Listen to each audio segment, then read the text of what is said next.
is the snow that sweeps Glencoe and covers the grave O'Donnell. And cruel was the foe that raped Glencoe and murdered the house of MacDonald. They came in a blizzard, we offered them heat, a roof for their heads, dry shoes for their feet.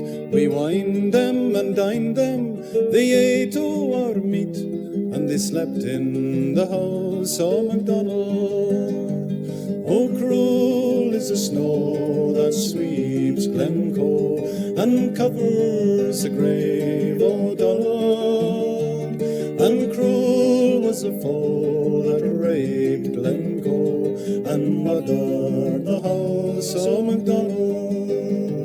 They came from Fort William with murder in mind.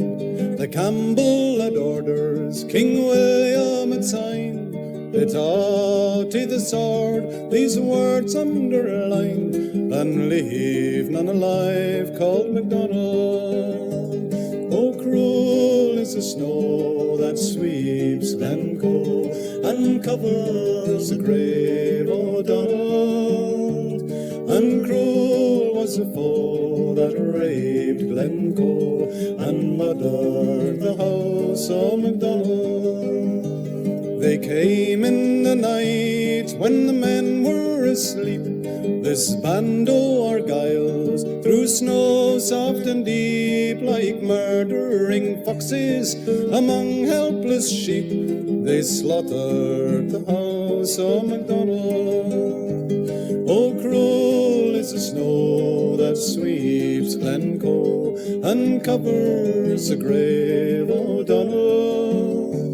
And cruel was the foe that raped Glencoe and murdered the house of MacDonald. Some died in their beds at the hand of the foe, some fled in the night, were lost in the snow. Some lived to accuse him, was struck the first blow, but gone was the house of MacDonald.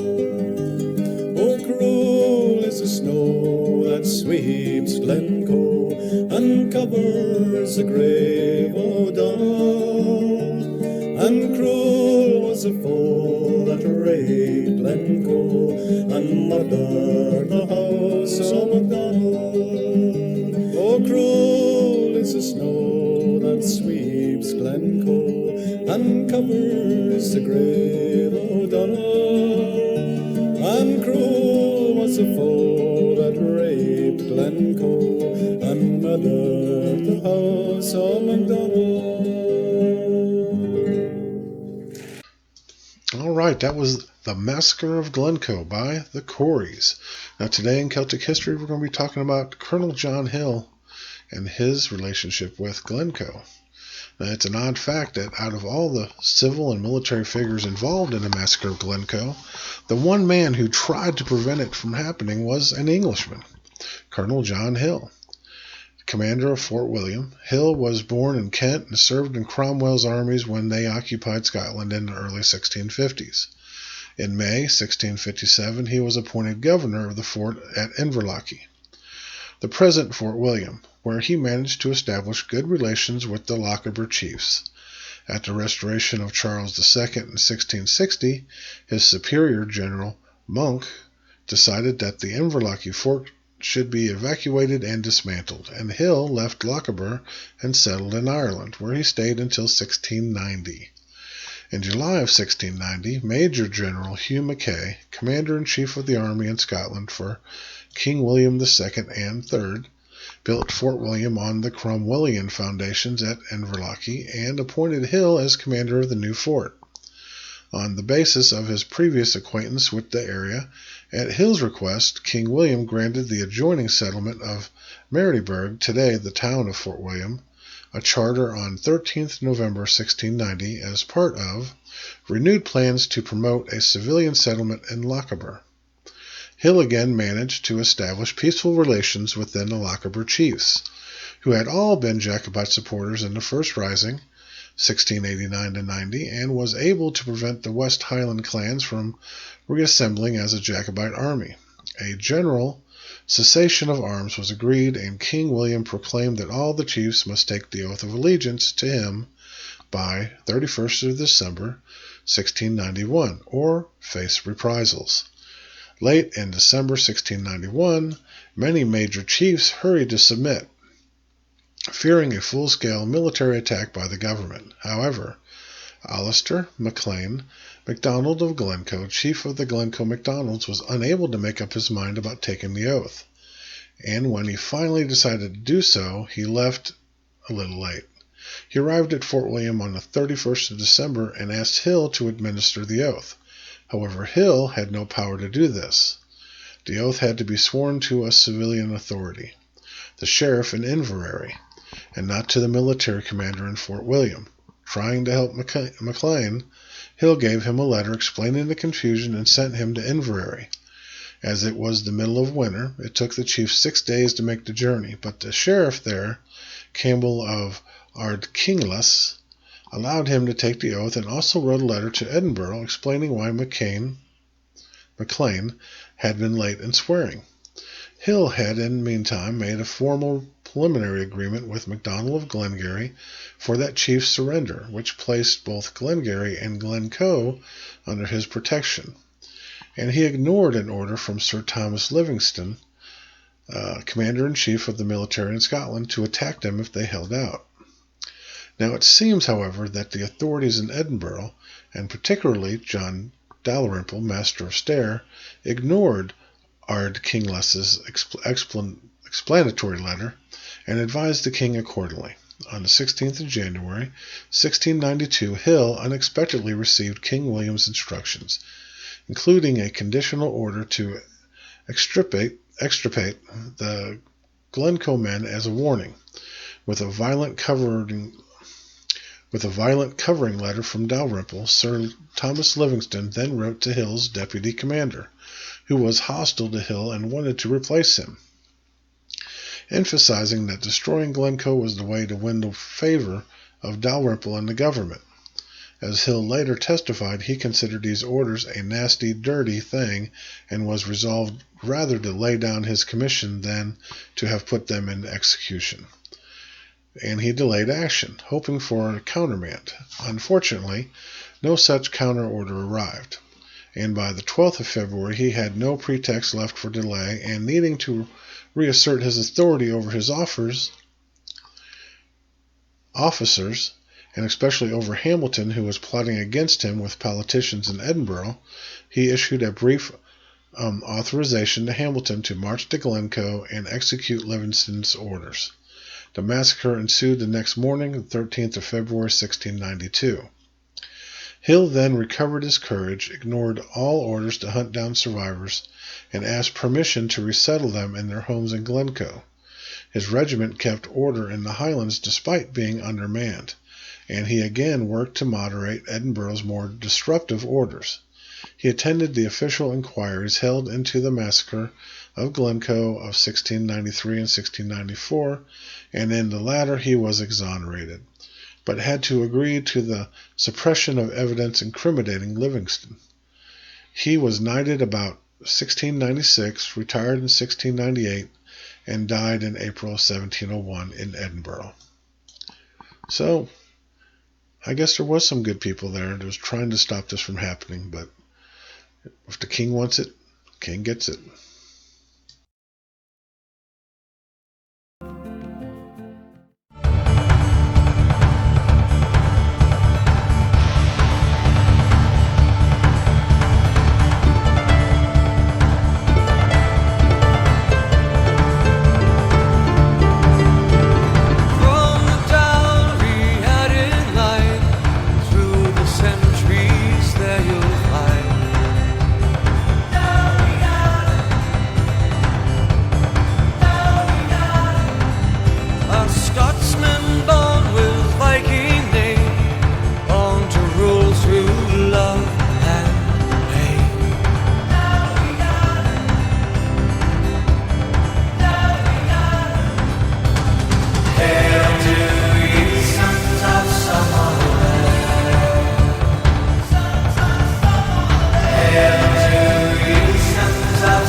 the sword from hill to loch and dark fjord, battling till his life he shed, leaving the throne to the sons of Summerland.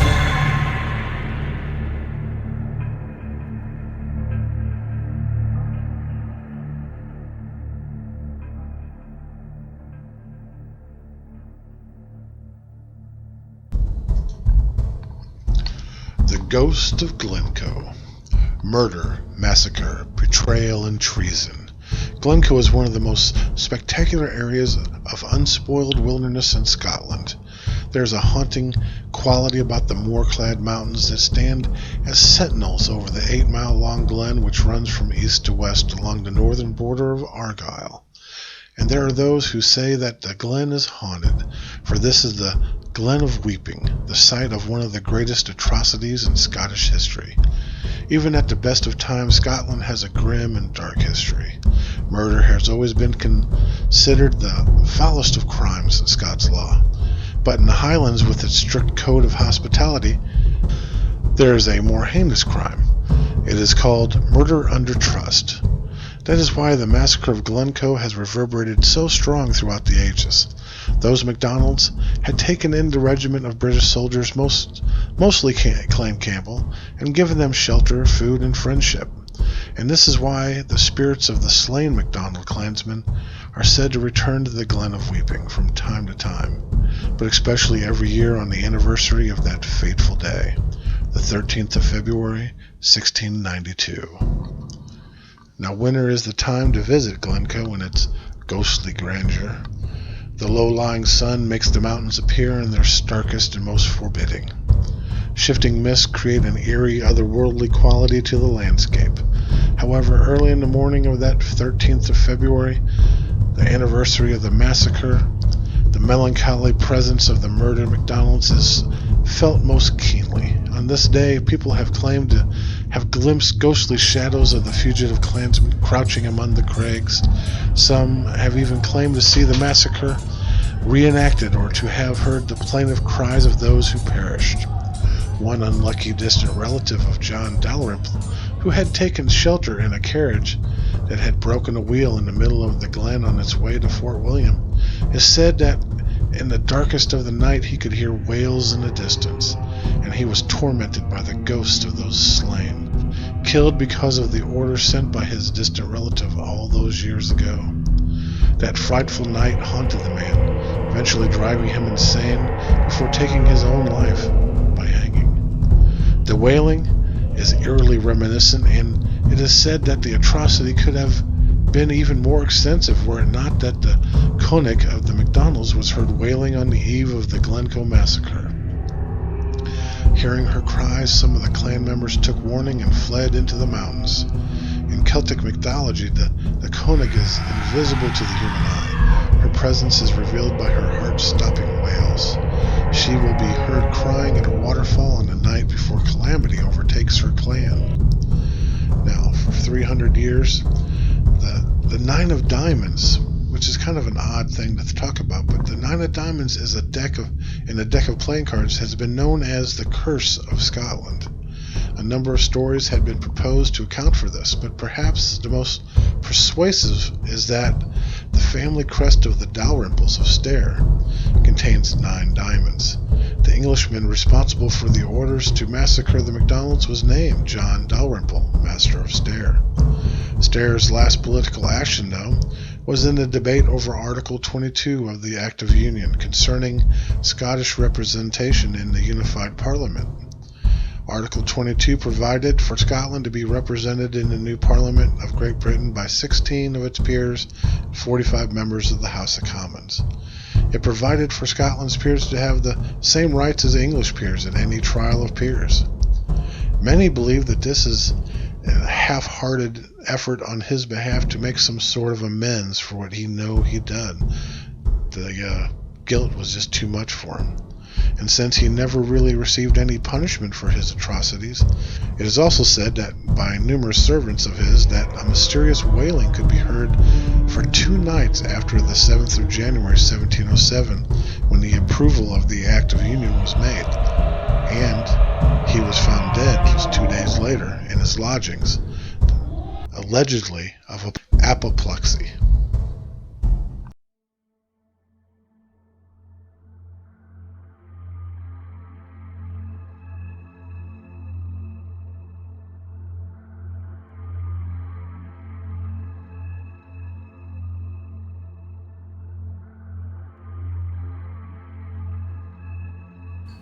(1692).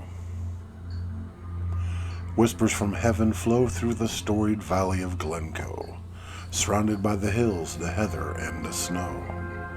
Infamous for its death it holds within, nature rushes trying to wash away Campbell's sin. A cowardly, hateful hand issued the fateful order, to soldiers invited in from the cruel winter weather. Word came, the attack to be carried out as they slept that morn. The king ordered Captain Robert Campbell to attack his gracious hosts at dawn. The order said, put all to the sword under 70, by the king's special command for the good and safety of the country. How could these people be miscreants to be cut off root and branch? What sin did they commit so egregious to the king's stance? Sword and daggers slash and take life after life, and drive others into the cold and desolate wild to die. One clan will carry the stain of this day for centuries to come. The other's blood will stain the hills, valleys, and souls of Glencoe's daughters and sons.